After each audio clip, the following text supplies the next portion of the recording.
I'm going to tell you a ghost story about Smithfield Road in Dorchester County. So I got this story out of a folklore collection. A folklorist went down there and was collecting stories from people, old stories, and a local person back in the 1970s, when the story was collected, told her this story about a haunting on Smithfield Road. So this is an area that's very swampy. Its water table's very high. It is in a wooded kind of area. Today it's just a 2-lane road with forestry on either side, but it's a very remote area. And there was an old farmhouse that a couple bought, and they were from the city, and they loved it. It had a little outbuilding. It was definitely a fixer-upper. As they started to fix up the house, they began to feel more and more at home. But one day, the woman came home from work, and as she was pulling into her driveway, she looked up at the second floor of their house, and she saw what looked like a child in the window. So she stopped the car, and she looked again, and it was definitely a child, but a terrified child, a little boy that was like trying to get out of the window, sort of clawing at the window. And so she ran in the house, ran upstairs, and of course she didn't find a boy there. She told her husband about it, and he said, well, it could have been the reflection of the trees. Your mind's playing tricks on you. There's nobody there. There's nobody there. She said, I know, I saw him. I'll never forget that face. A few weeks went by, and she saw it again. Same child, same window, same expression.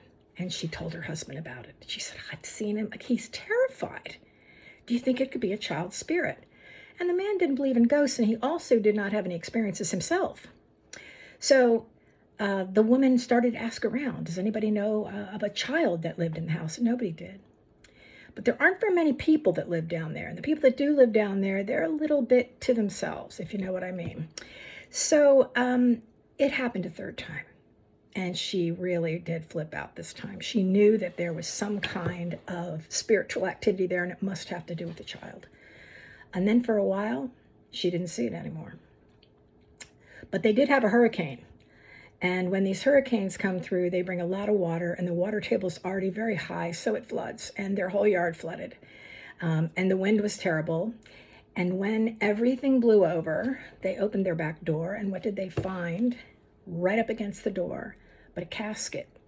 And it was a child's casket.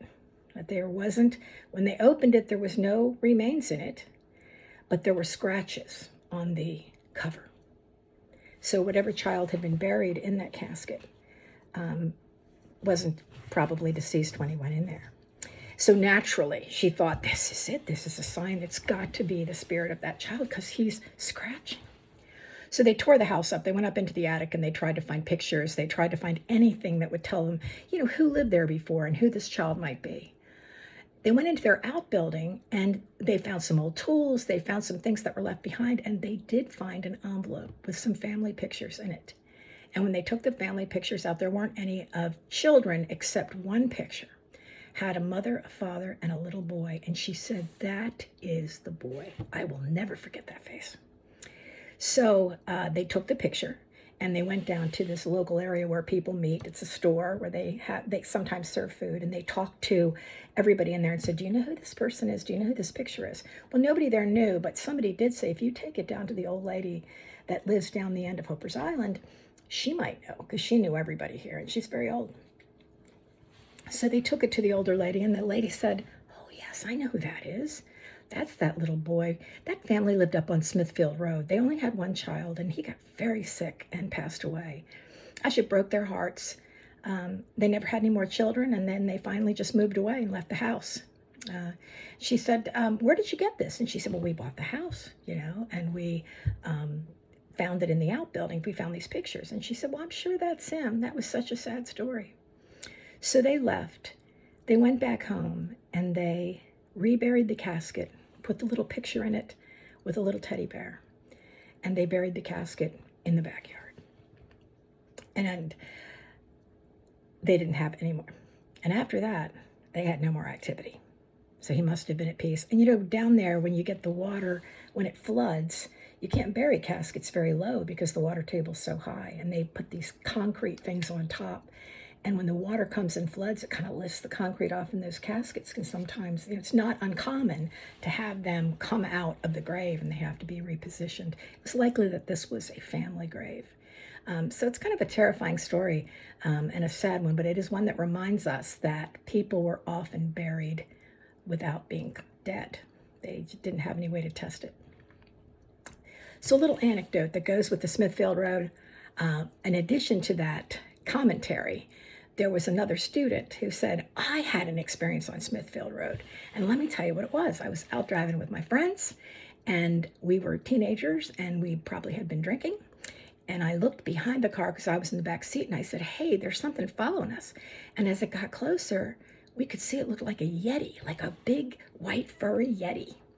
And I told the driver, the guys in the front seat, look at this Yeti, it's following us. We are, he said, it's such a spooky road. It's so dark at night, but we could clearly see this. And so we sped up, but then we came to where a car was stopped in front of us. So we had to stop, and the Yeti is coming, and it's coming, and it gets right up to the car.